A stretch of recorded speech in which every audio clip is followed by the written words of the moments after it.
Yemen के Houthi ने Israel के खिलाफ खुली जंग का ऐलान कर दिया है।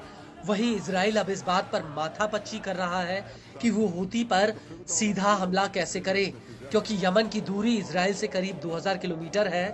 लेकिन इस सब के बीच मोसाद के मुखिया डेविड बर्निया ने सरकार से कहा है कि वो हूती को रोकने के लिए ईरान पर सीधा हमला करे, लेकिन नेतन्याहू इसके खिलाफ हैं। और इस सब के बीच हूती ने इजराइल के बाहुबली एयर डिफेंस सिस्टम की नाकामी को पूरी दुनिया के सामने ला दिया। हूती के ड्रोन और मिसाइल लगातार तेल अवीव को दहला रहे हैं। वहीं दूसरी तरफ इजराइल के एयर डिफेंस सिस्टम अब हूती के हमलों का पता तक नहीं लगा पा रहे।